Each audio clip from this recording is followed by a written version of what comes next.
আজীব একটা ব্যাপার হলো, মৃত্যুর পরে স্বাভাবিকভাবে সব আমলের দরজা বন্ধ হয়ে যায়। তখন একজন মানুষ মরে গেলে নতুন করে আবার আমল করে কবরে সব পৌঁছানোর কোনো সিস্টেম নাই। তবে এমন কিছু আমলও আছে যেগুলোর সওয়াব মৃত্যুর পরও জারি থাকে। আমি বলি এটা আল্লাহ পাকের মহা করুণা ছাড়া, রবের মহা মেহেরবানি ছাড়া আর কিছুই হতে পারে না। যে রব এরকম কিছু অপশনও খোলা রাখছে যে একজন মানুষ দুনিয়া থেকে চলে যাবে কিন্তু তার সওয়াব কবরে পৌঁছতেই থাকবে, পৌঁছতেই থাকবে, পৌঁছতেই থাকবে। এরকম একটা সিস্টেমও যে রব চালু রেখেছে। আপনি বলেন আপনাকে আর কিভাবে রব জান্নাত দিবেন? কি করলে আপনি জান্নাত পাবেন বলেন? মানে আপনি মরে যাবেন, আপনি চলে যাবেন, আপনি নিস্তেজ হয়ে যাবেন, মাটি খেয়ে আপনাকে নিশ্চিহ্ন করে দিবেন, আপনার হাড্ডি পর্যন্ত নিশ্চিহ্ন হয়ে যাবে, সিরিফ রুহটা বাকি থাকবে। রব বলে এই অবস্থাতেও তুমি আমলের সব পেতে থাকবা। জানার দরকার আছে না নেই? আসেন আমরা মূল আলোচ্য বিষয়বস্তুর দিকে এখন প্রবেশ করছি। যেসব আমলের সওয়াব মৃত্যুর পরও চালু থাকে, এই ব্যাপারে প্রায় 7-8টা পয়েন্ট আমি বলবো, কিন্তু প্রথমে একটা হাদিস দিয়ে শুরু করি, বলেন ইনশাআল্লাহ।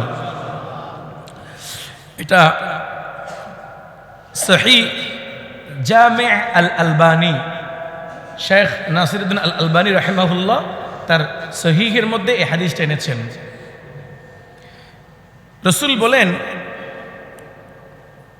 সাবআতুন ইয়াজরি লিল আবদি আজরুহুন্না। আল্লাহর নবী বলেন 7 শ্রেণীর ব্যক্তি এমন ভাগ্যবান আছে যারা দুনিয়া থেকে চলে যাবে কিন্তু তাদের চলে যাওয়ার পরও আমলের সওয়াব কবরে পৌঁছতে থাকবে। এই ব্যাপারে একটা হাদিস আপনাদেরকে বলি, সুনান ইবনে মাজাহ 240 নম্বর হাদিস। রাসূল বলেন, মান আল্লামা ইলমান ফালাহু আজরু মান আমিলা বিহি লা ইয়ানকুসু মিন আজরিল আমিল। আল্লাহর নবী বলেন, যদি কেউ মানুষকে ইলম শিক্ষা দেয়, ইলম শিক্ষা দেওয়ার কারণে যাকে শিক্ষা দিবে সে আমল করে যেই পরিমাণ সওয়াব পাবে, যেই ব্যক্তি শিক্ষা দিয়েছে আল্লাহ রাব্বুল আলামিন তার আমল নামার মধ্যে সেম সওয়াব দান করবেন। একজন মানুষ যদি কোনো মিথ্যা কথা বলে, একটা হাদিস দিয়ে যদি আপনি মিথ্যা বলা থেকে বিরত রাখতে পারেন, সত্যবাদী হওয়ার কারণে সেই যে সওয়াব পাবে আল্লাহ রাব্বুল আলামিন আপনার আমল নামার মধ্যে সেই সওয়াব দান করবেন। আপনার কাছে যদি 20 জন লোক আসে, 20 জন লোককে আপনি প্রতিদিন নক করেন, ভাই নামাজ পড়ো, নামাজ পড়ো, নামাজ পড়ো। والذين إذا فعلوا فاحشة أو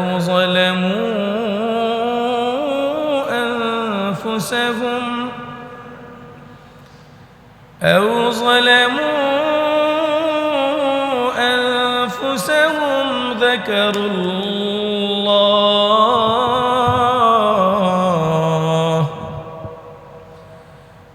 فاستغفروا لذنوبهم ومن يغفر الذنوب إلا الله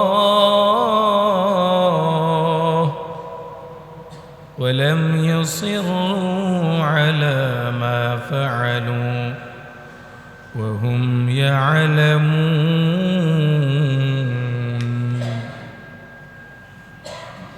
صدقت يا رب العالمين. وقال صاحب القرآن صلى الله عليه وسلم إذا مات الإنسان انقطع عنه عمله إلا من ثلاثة إلا من صدقة جارية أو علم ينتفع به أو ولد صالح يدعو له رواه مسلم أو كما قال النبي عليه الصلاة والسلام.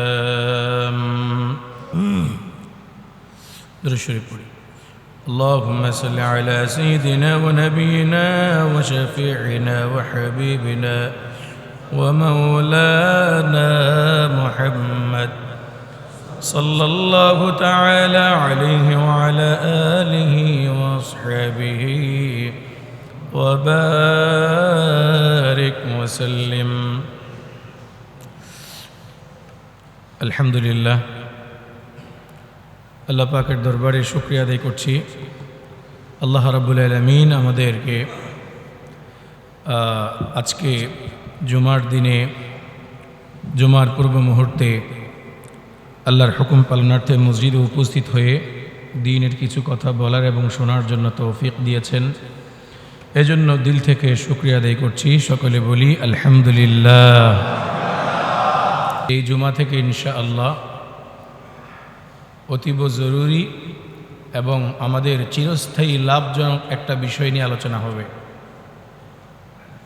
এই লাভ ক্ষণস্থায়ী নাকি চিরস্থায়ী? কথা বলেন। চিরস্থায়ী লাভজনক একটা বিষয় নিয়ে আলোচনা করব। এটা এমন লাভ যেই লাভ আপনি শেষ হয়ে যাবেন কিন্তু লাভ শেষ হবে না। আপনার প্রাণ পাখি উড়ে যাবে কিন্তু এই লাভ থেকেই যাবে। এজন্য আজকের আমার আলোচ্য বিষয়বস্তু হলো যেসব আমলের সওয়াব মৃত্যুর পরও জারি থাকে। মনে থাকবে শব্দটা? আমার আজকের নতুন আলোচ্য বিষয়বস্তু কি বলেন? যেসব আমলের সওয়াব মৃত্যুর পরেও জারি থাকে, চালু থাকে। এই বিষয়ের উপরে আজকে আলোচনা শুরু করব ইনশাআল্লাহ। দেখি কতটুকু পর্যন্ত আপনাদেরকে আমি বুঝাতে পারি। আল্লাহ আমাকে কি পরিমাণ তৌফিক দেন, আমার এলেমে বরকত দেন। এজন্য দোয়াও করতে হবে আপনাদের মনে মনে, আল্লাহ যেন আমাকে এমন তৌফিক দেন আমি যেন পুরো বিষয়টাকে গুছিয়ে শেষ পর্যন্ত আপনাদেরকে বলতে পারি। বলেন আমিন। এই লক্ষ্যে আমি কোরআনে কারীমের সূরা আলে ইমরানের 133 এবং 134 এবং 35 তিনটা আয়াত পাঠ করেছি। আয়াতের তিনও আয়াতের অর্থ করব না, শুধু প্রথম আয়াতের অর্থ করি আমি ইনশাআল্লাহ আমার বিষয়বস্তুর দিকে ফিরে যাব। আমার কথা বোঝা যায়? সাউন্ড বোঝা যাচ্ছে? আল্লাহ রাব্বুল আলামিন সূরা আলে ইমরানের 133 নম্বর আয়াতে বলেন,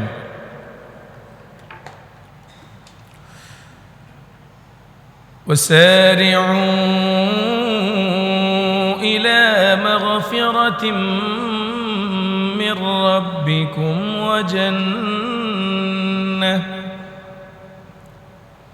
وجنة عرضها السماوات والأرض أعدت للمتقين الذين ينفقون في السراء والضراء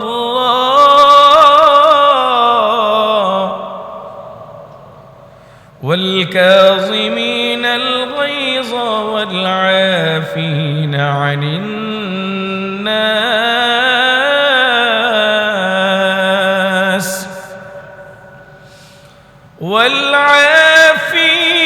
عن الناس والله يحب المحسنين.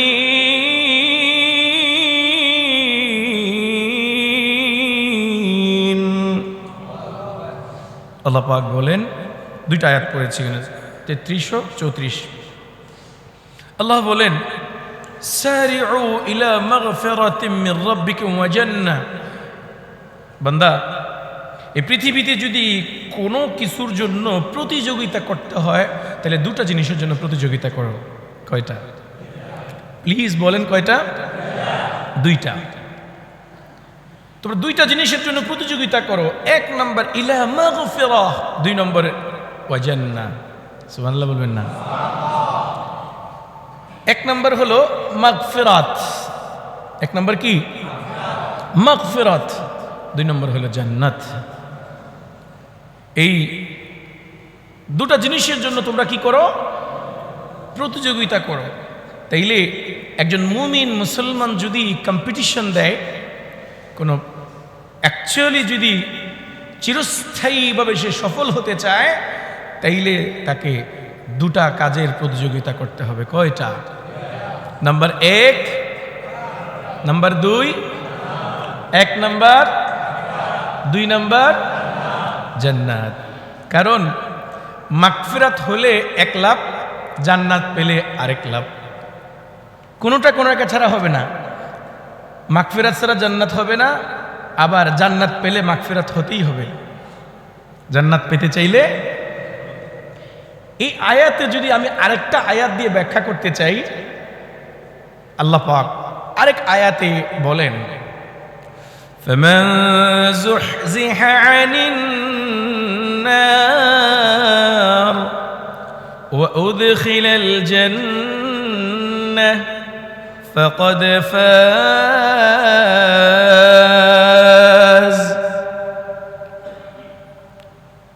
আল্লাহ রাব্বুল আলামিন পবিত্র কোরআনে সুস্পষ্টভাবে বলেন, আমি রব্বুল আলামিন যদি কোনো মানুষকে জাহান্নাম থেকে মুক্তি দিয়া দেই, আর দয়া করে যদি জান্নাত দিয়া দেই, তাহলে তার মতো সফল এবং কামিয়াব ধরার বুকে আসমান এবং জমিনের মধ্যে কেউ হবে না। সুবহানাল্লাহ বলেন। আল্লাহ কোরআনে বলেন, ফামান যুহজিহা আনিন নার ওয়া উদখিলাল জান্নাহ ফাকাদ ফাজ।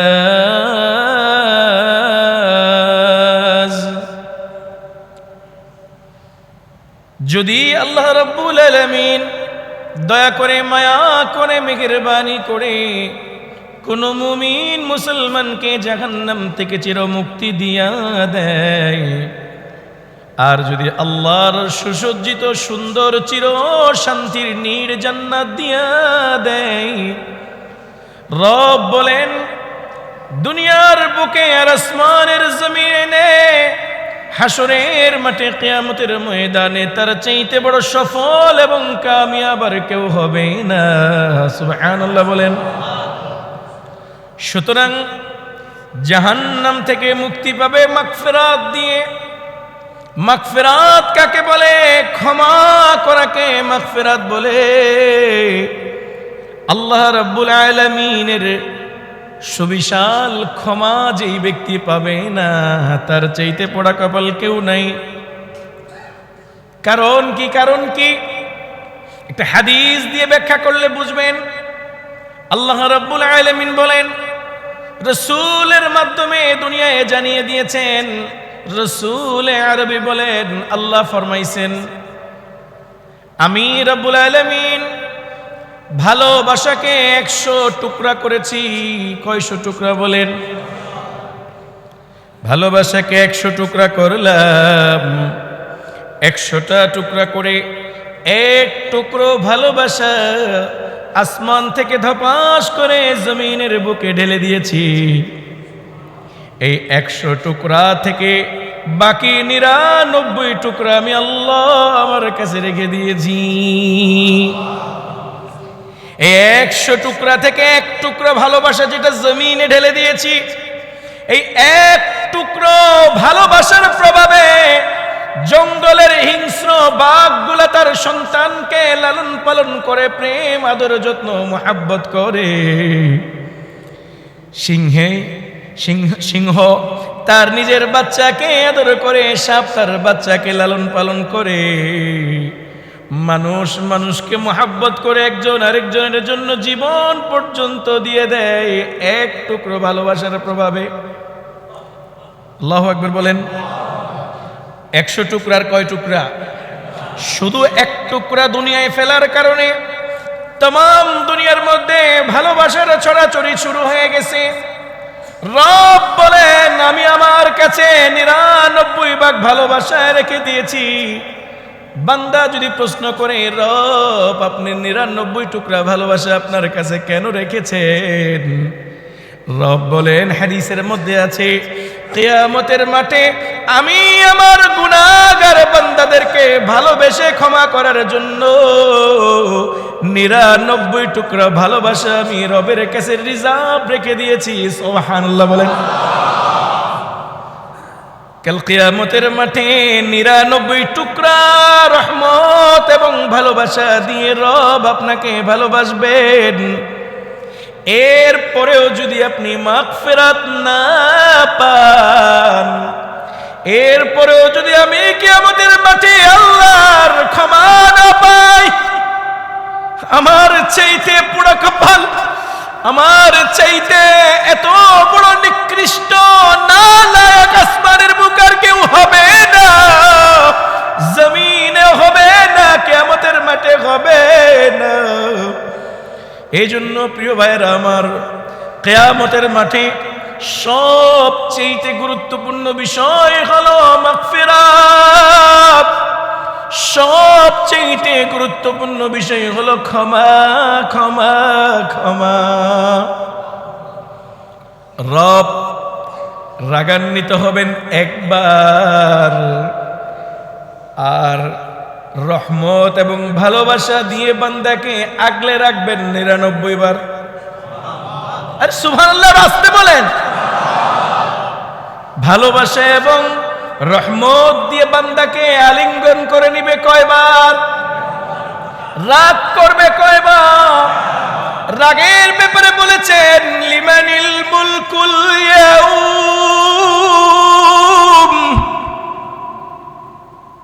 একবার রব মহারাগে রাগান্বিত হয়ে বলবেন,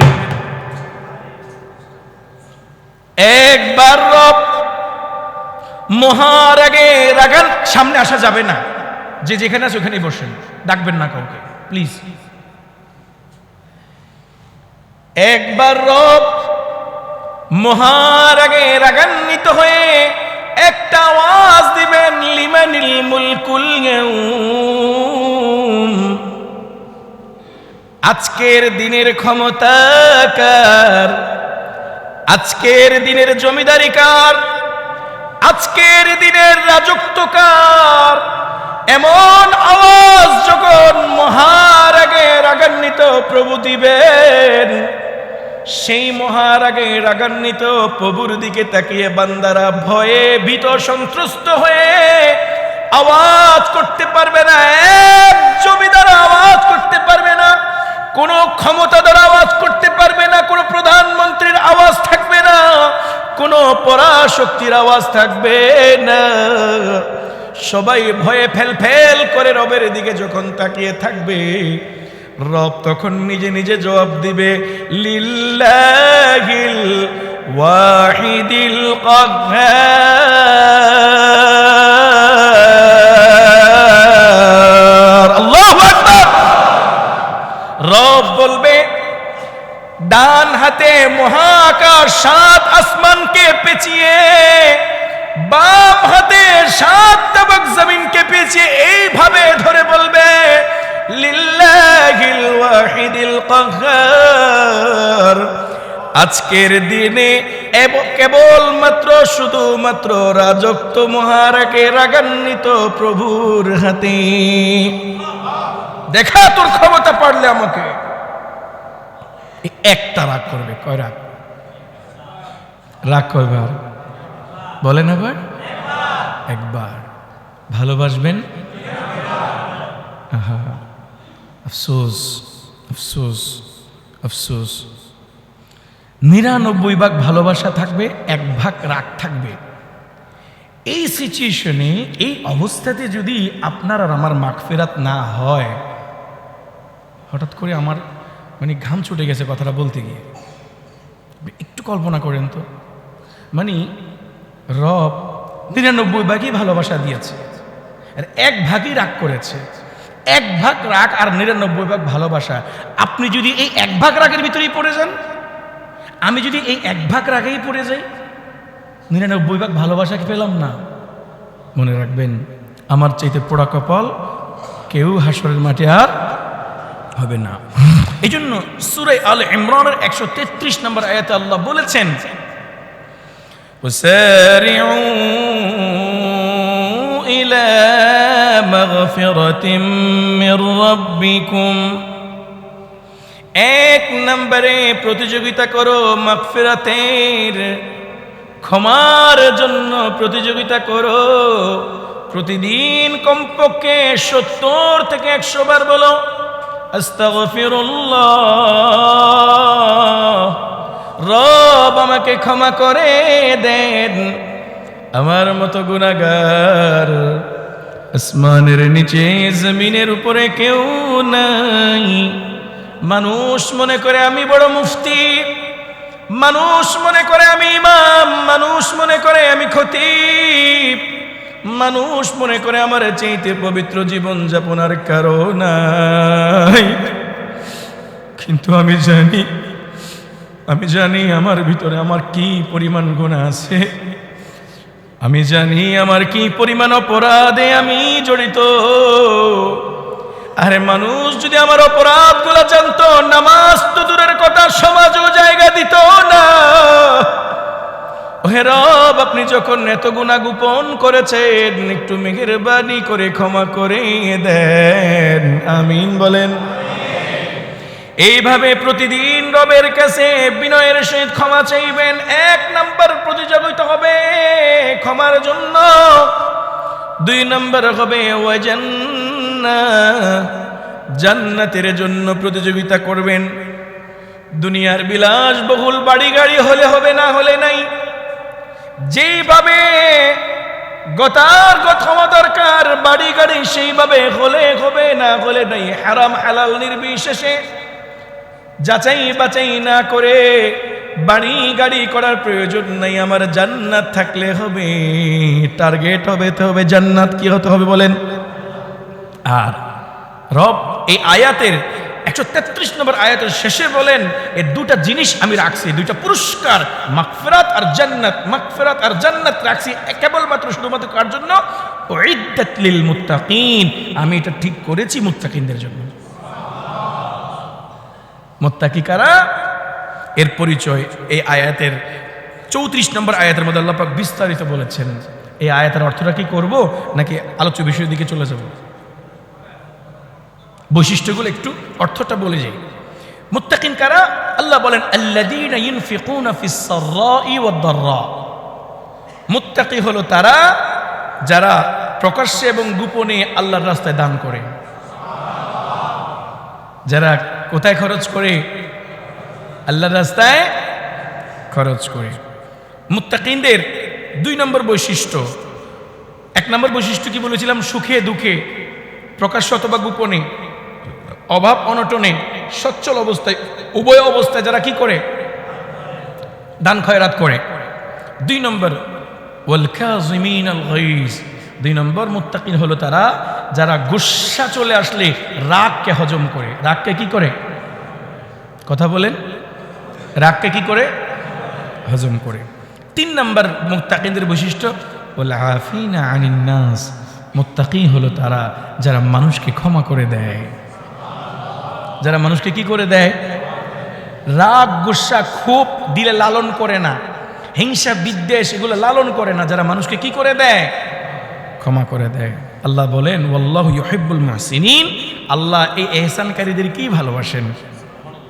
এরপরে 35 নম্বর আয়াতে মুত্তাকিনদের আরো বিস্তারিত বৈশিষ্ট্য বলছে। মুত্তাকি কারা?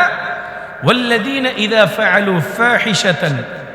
মুত্তাকি হলো তারা যাদের মাধ্যমে কোনো অশ্লীল কর্মকাণ্ড হয়ে গেলে, আও যালামু আনফুসাহুম, অথবা তারা যদি গুনাহের মাধ্যমে নিজের উপরে জুলুম করে ফেলে, যাকারুল্লাহ, তারা ডাকে কাকে?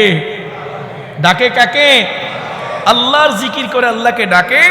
কি জিকির করে? ফাস্তাগফিরু লিযুনুবিহিম, তারা ইস্তিগফার পড়ে নিজেদের গুনাহের জন্য। আল্লাহর উপর প্রশ্ন করে বলেন, ওমাই ইয়াগফিরুয যুনুবা ইল্লাল্লাহ, আরে আল্লাহ ছাড়া গুনাহ মাফ করবে কে? একমাত্র কেবলমাত্র শুধুমাত্র গুনাহ মাফ করার ক্ষমতা, একক ছত্র ক্ষমতা কার? আল্লাহর। এরপরে মুত্তাকিনদের আয়াতের শেষ বৈশিষ্ট্য বলছেন, ওয়ালাম ইউসিররু আলা মা ফাআলু। আয় হায়, এটা বড় কঠিন শর্ত। মুত্তাকি তো তারা যারা আল্লাহর কাছে ক্ষমা চায়, ওয়ালাম ইউসিররু, একই গুনাহ বারবার রিপিট করে না। বুঝেন নাই মনে হয়? আমি একটা গুনাহ তওবা করে ছেড়েছি, আল্লাহ আমি অবৈধ একটা মেয়ের সাথে সম্পর্ক ছিল, ছেড়ে দিলাম, আবার রিপিট করে সেই সম্পর্কে জড়ায় না। আল্লাহ হলো মুত্তাকি তারা। আল্লাহ আমি সুদ খেয়ে ফেলেছি, তওবা করলাম, আর জীবনে সুদ খাবো না, আবার সুদের রিটার্ন যাবে না, তারা মুত্তাকি। আল্লাহ আমি মিথ্যা বলে ফেলেছি, ক্ষমা চাচ্ছি আপনার কাছে, আর জীবনে মিথ্যা বলবো না, আবার ফের মিথ্যা বলে না। আল্লাহ আমি ধোঁকা দিয়ে ফেলেছি, আমি আপনার বান্দা থেকে ক্ষমা চাচ্ছি, আপনার কাছে ক্ষমা চেয়ে নিচ্ছি, আবার ধোঁকা কাউকে দেয় না। মুত্তাকি তারা। ওয়ালাম ইউসিররু, মুত্তাকি হতে হলে গুনাহের উপরে অটল থাকা যাবে না, একই গুনাহ বারবার রিপিট করা যাবে না। তাইলে আমি আপনাদেরকে বুঝাতে পেরেছি? এখানে কিন্তু আল্লাহ লাস্টে চমৎকার একটা শর্ত দিয়েছেন। আল্লাহ, এই শর্তটা শুনে আমার মানে এত খুশি লেগেছে। রব কত বড় মুহসিন, রব কত মেহেরবান। দেখেন রব বলেন ওয়াহুম ইয়ালামুন, ওয়াহুম ইয়ালামুন মানে অর্থাৎ একই গুনাহ বারবার জানা সত্ত্বেও রিপিট করে না, ইচ্ছে করে রিপিট করে না। সুবহানাল্লাহ। অর্থাৎ অনিচ্ছায় যদি হয়ে যায় আল্লাহ তাও আপনাকে মুত্তাকি বানায় দিবে। উদাহরণস্বরূপ, রাস্তার মধ্যে বারবার আপনার নজরে বেগানা মহিলা নজর পড়ছে, আপনি তওবা করেছেন যে আল্লাহ আমি ইচ্ছা করে বেগানা মহিলা দেখব না, তো অনিচ্ছায় বারবার নজরে পড়ছে, রব বলে তোকে আমি মুত্তাকি বানায় দেব। ইচ্ছা করে করলে, ইচ্ছে করে গুনাহ করলে, এটাকে আমাদের দেশে বলে জানি গুনার মাপ নাই, জানি গুনার মাপ নাই। অনিচ্ছায় করলে এটা কি আছে? মাপ আছে। তাইলে মুত্তাকিনদের বৈশিষ্ট্যগুলো বুঝেছেন? আজীব একটা ব্যাপার হলো, আল্লাহ রাব্বুল আলামিন মুত্তাকিনদের বৈশিষ্ট্য বলতে গিয়ে দুইটা হকের কথা নিয়ে আসছে, বান্দার হকও নিয়ে আসছে, আল্লাহর হকও নিয়ে আসছে। আল্লাহ বলে যে আমার হক নষ্ট করলে ইস্তেগফার করে মাপ চাইবা, আর বান্দার হক নষ্ট করলে বান্দার সাথে সন্ধি করে নেবা, রাগ গুসা বন্ধ করে ক্ষমা করে সন্ধি করে নেবা। সুবহানাল্লাহ বলবেন না? তারা হলো কি? মুত্তাকি। অর্থাৎ আল্লাহর হক আর বান্দার হক যারা ব্যালেন্স করতে পারে তারা কি? মুত্তাকি। তাইলে আমি আপনাদেরকে আজকের মেসেজ দিয়েছিলাম, প্রথম মেসেজ এটা মাথায় সেট করেন, এরপরে এটার উপর বেস করে আলোচনা সামনের দিকে আগাবো। আমাদের আলোচ্য বিষয়বস্তু ছিল যেসব আমলের সওয়াব মৃত্যুর পরও জারি থাকে, যেসব আমলের সওয়াব কি। তাহলে এই কথার উপরে আমি আয়াত এনেছিলাম সূরা আলে ইমরানের 133, 34, 35। তো 133 নম্বর আয়াতে আল্লাহ পাক উক্তিটা উল্লেখ করেছেন, আর 34 আর 35-এর মধ্যে আল্লাহ পাক বৈশিষ্ট্য উল্লেখ করেছেন। 36 নম্বর আয়াতে আল্লাহ পাক ফলাফল ঘোষণা করেছেন। ফলাফল কি? রব বলেন উলাইকা জাযাউহুম মাগফিরাহ, এই মুত্তাকিনদের 1 নম্বর পুরস্কার হলো তাদেরকে মাগফিরাত করে দেব।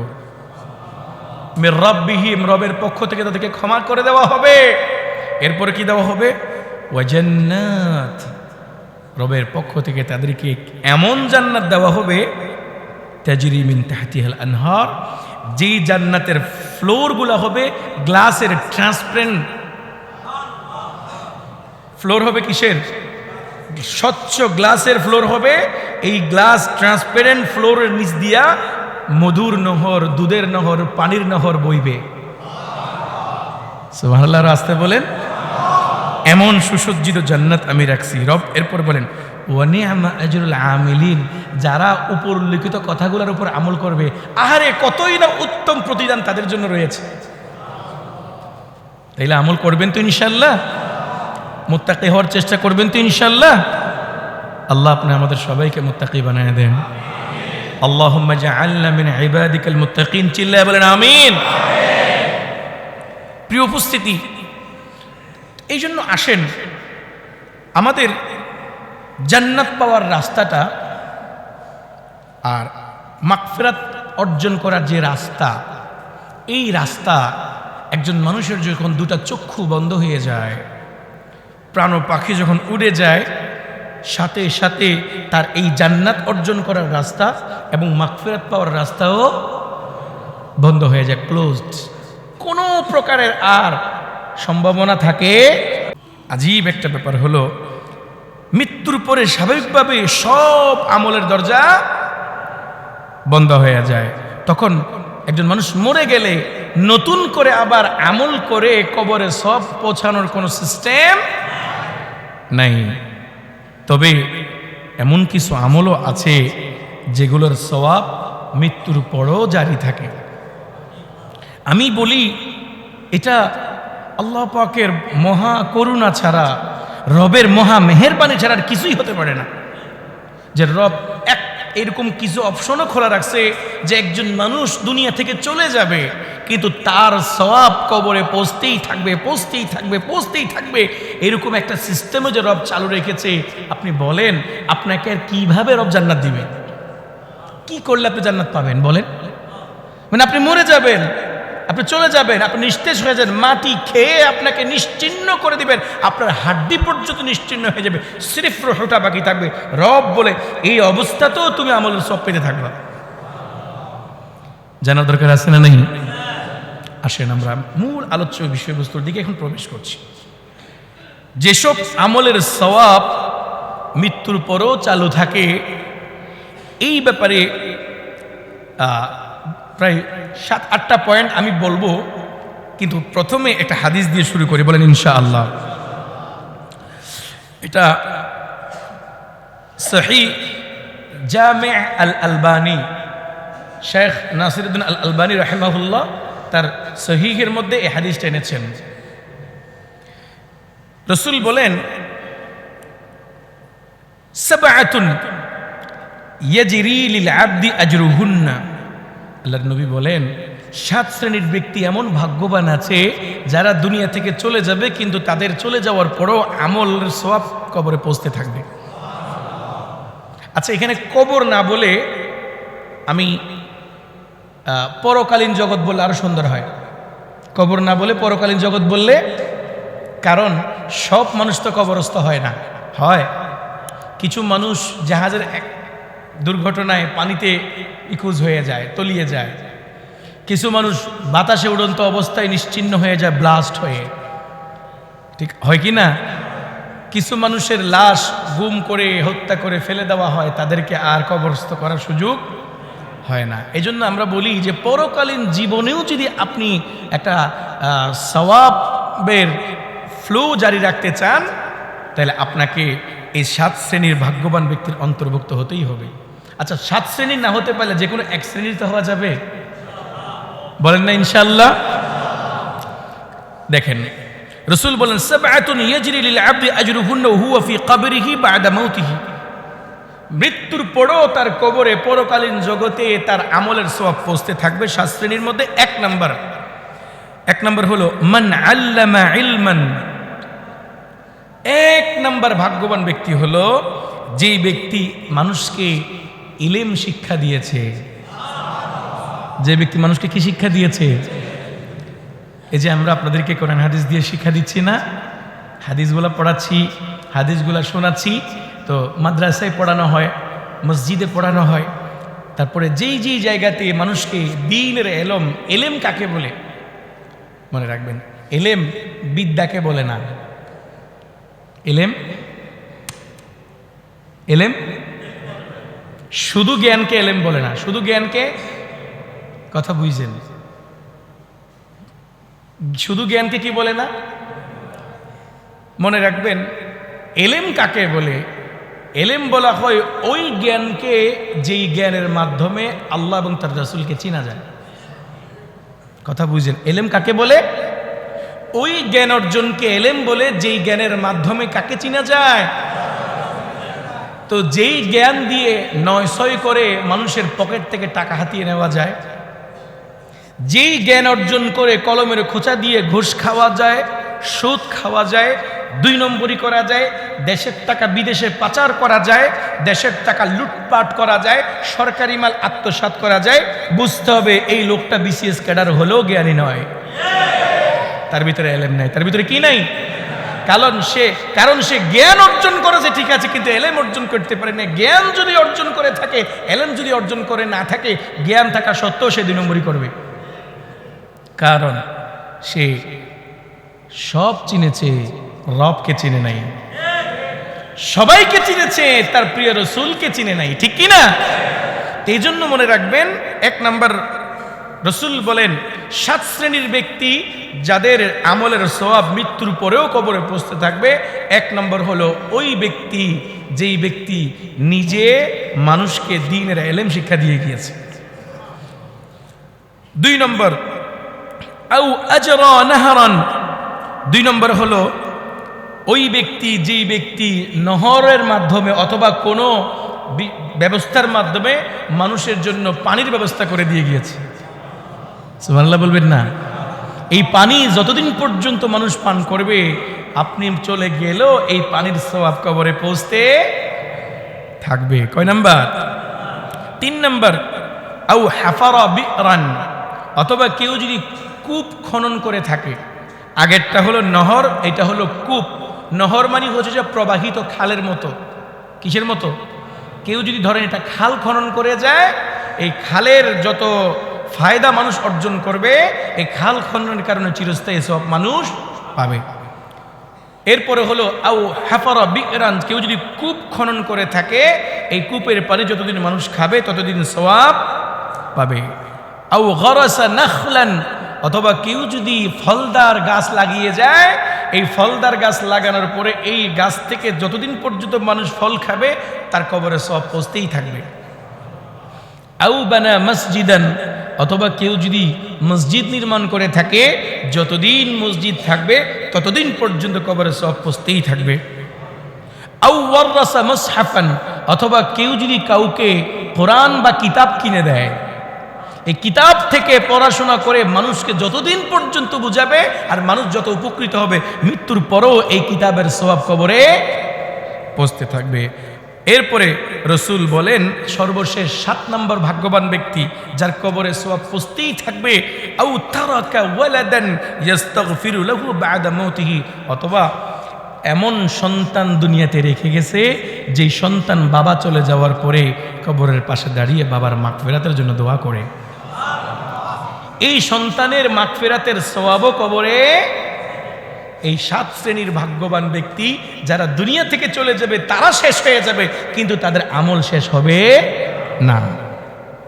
এবার আসেন আমরা একটা একটা করে সবিস্তার বোঝার চেষ্টা করি প্রত্যেকটা পয়েন্ট। মনে রাখবেন আমাদের আলোচ্য বিষয়বস্তু কি? যে সকল আমলের সওয়াব মৃত্যুর পরেও জারি থাকে, এটা হলো আমাদের আলোচ্য বিষয়বস্তু। বিষয়বস্তু কিন্তু হারিয়ে ফেলিয়েন না, এই পয়েন্টটা মাথায় রেখেই কথা চলবে।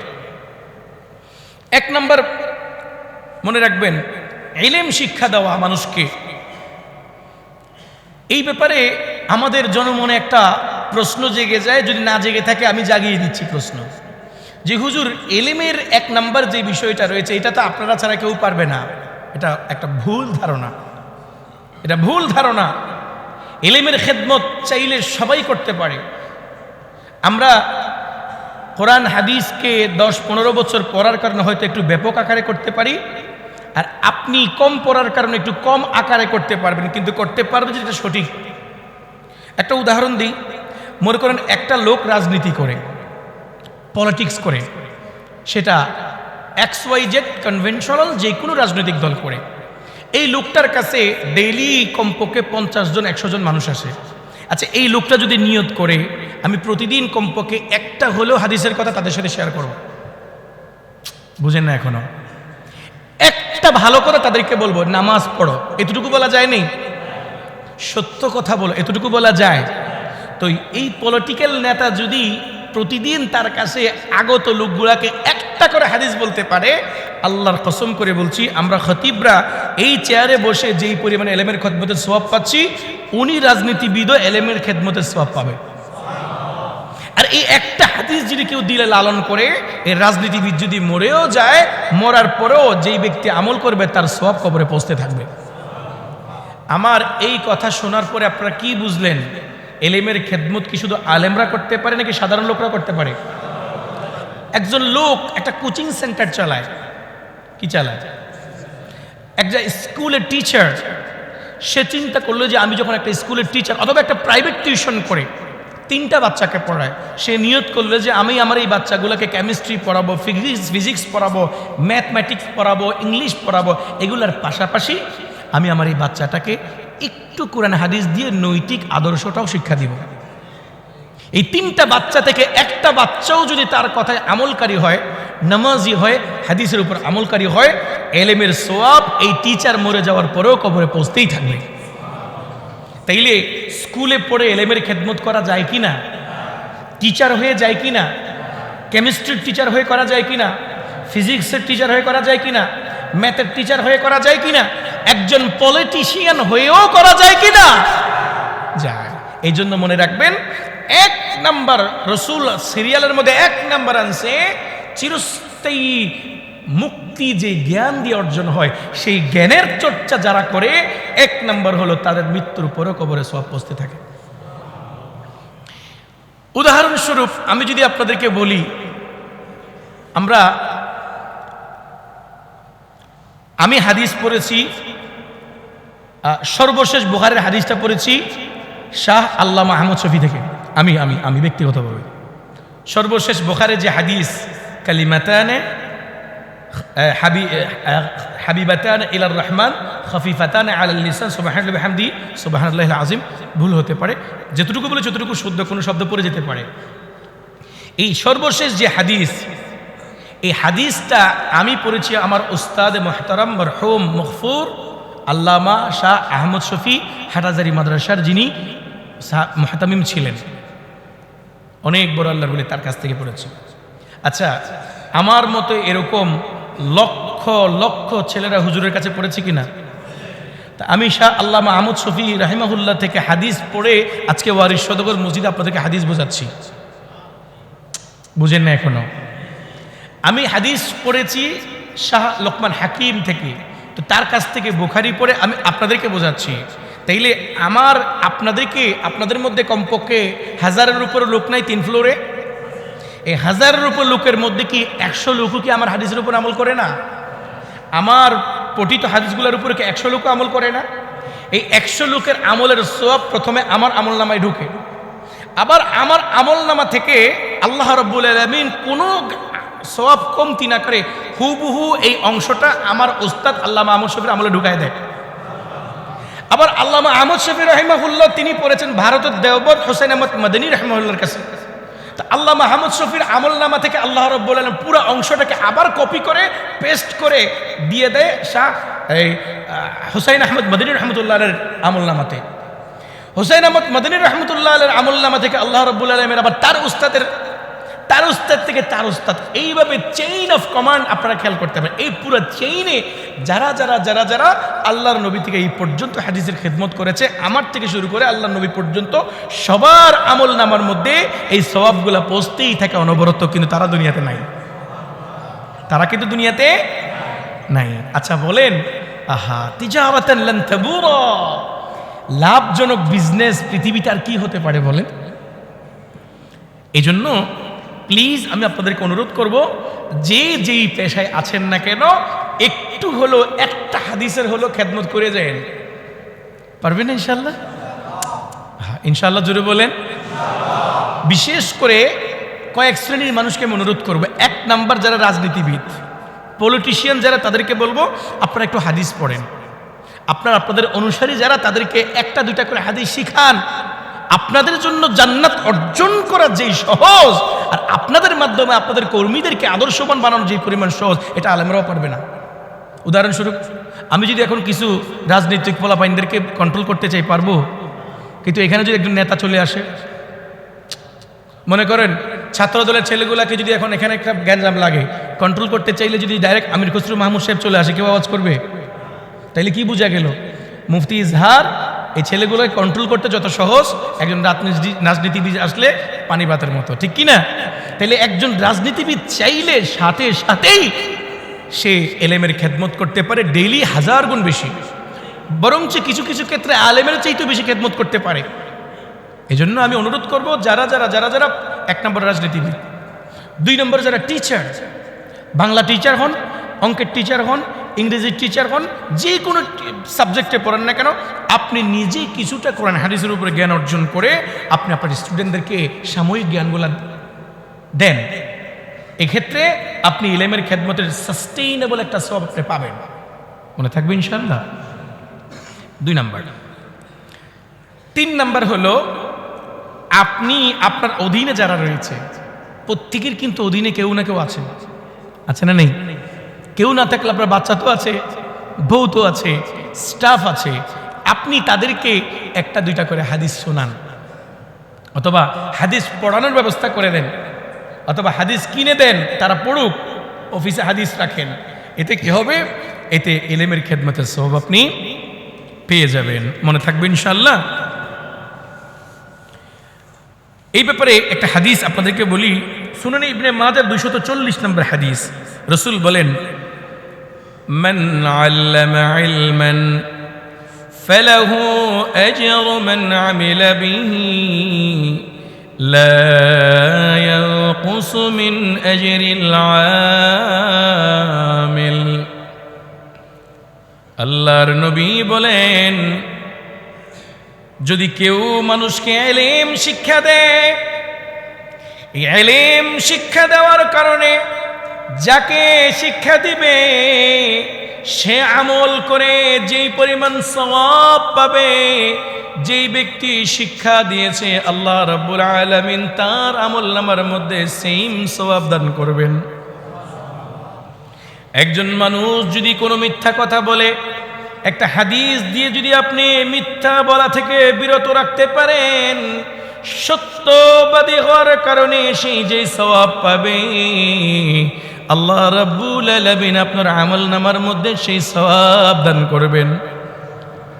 আপনার কাছে যদি 20 জন লোক আসে, 20 জন লোককে আপনি প্রতিদিন নক করেন, ভাই নামাজ পড়ো, নামাজ পড়ো, নামাজ পড়ো, নামাজ ছাড়া বেহেশতে যাওয়া যাবে না, নামাজ ছাড়া জান্নাতের দুয়ারে গেলে বিশাল তালা ঝুলানো থাকবে, খোলা যাবে না।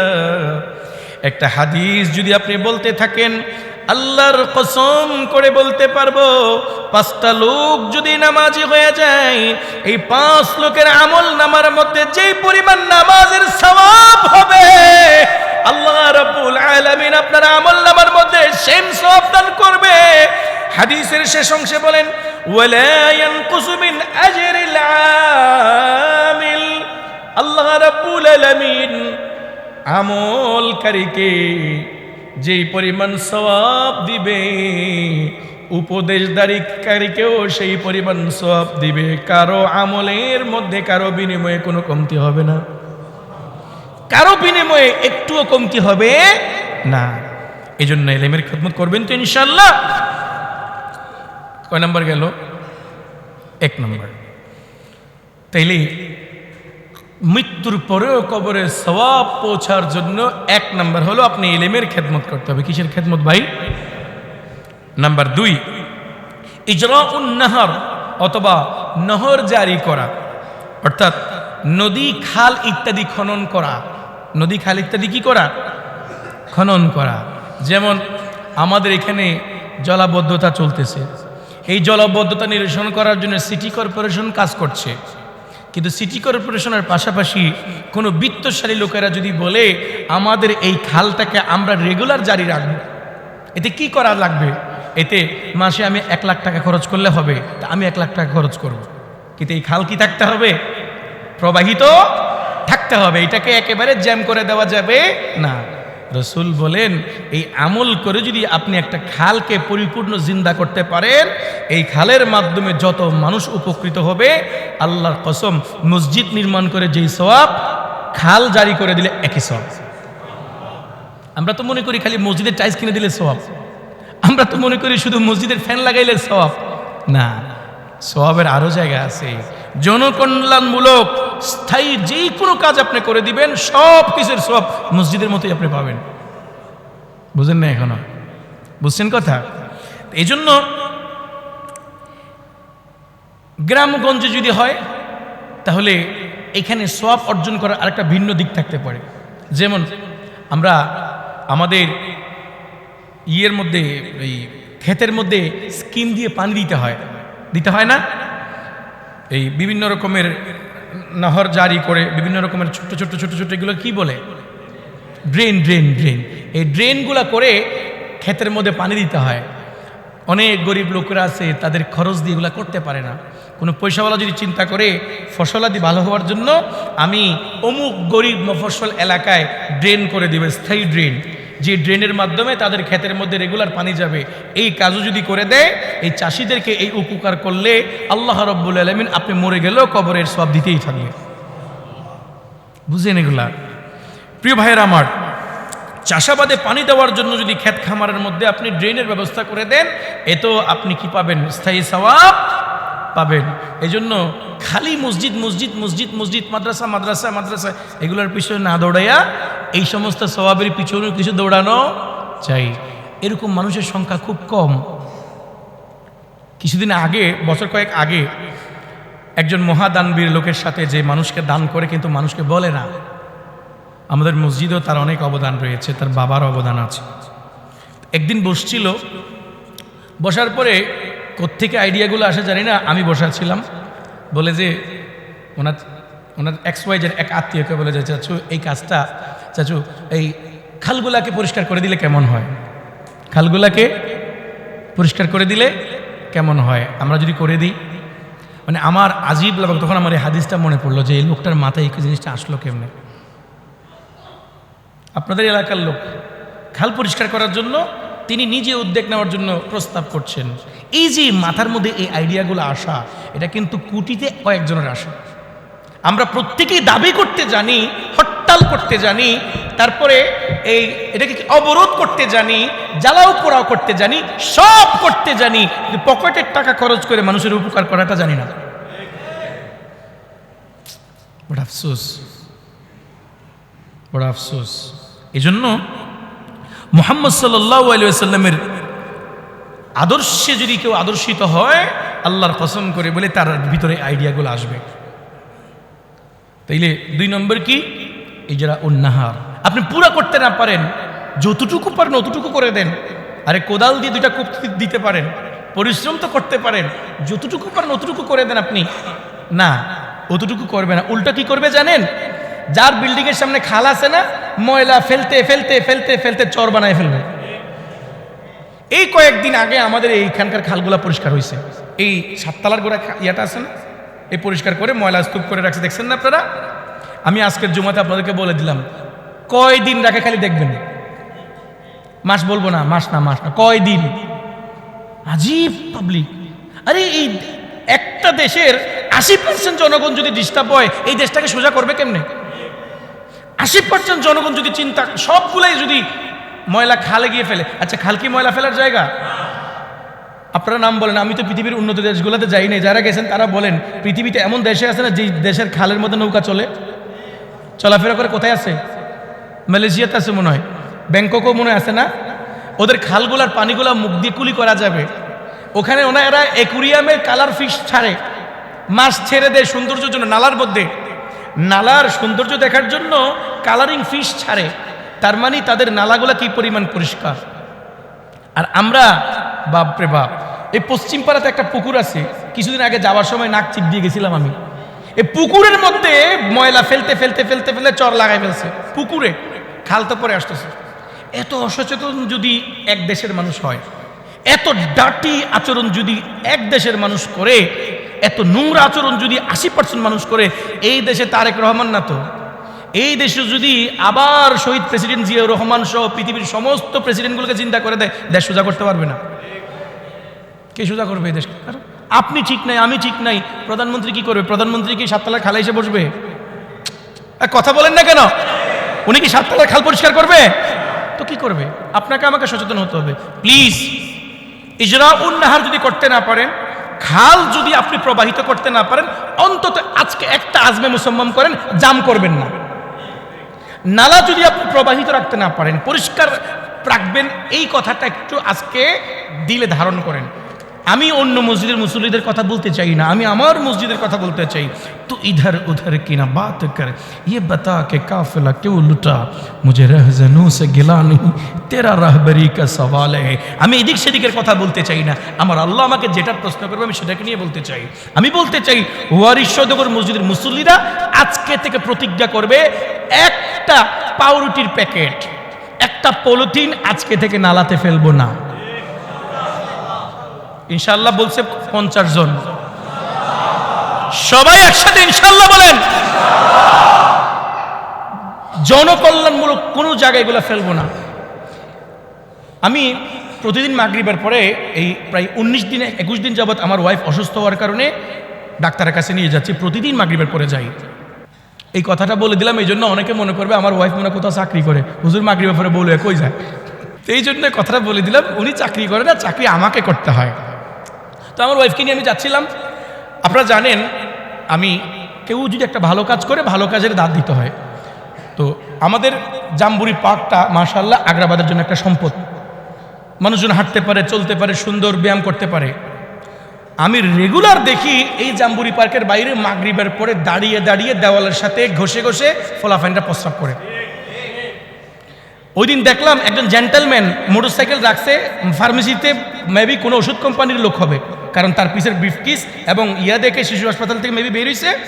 উনি কি করছে, একদম চেইন খুলে দম। তা আমি আমার ওয়াইফকে যাওয়ার সময় বললাম, দেখো কত বড় মানুষ, এগুলাকে লেখাপড়া করাইছে যে সেও গাধা, এগুলা নিজেও গাধা। গাধা দা গ্রেট, এত বড় গাধা। আরে মানুষ এখানে ঘুরতে আসে, প্রস্রাবের গ্যাসে হাঁটতে পারবে? আর মানুষ নাপাক হয়ে যাবে না?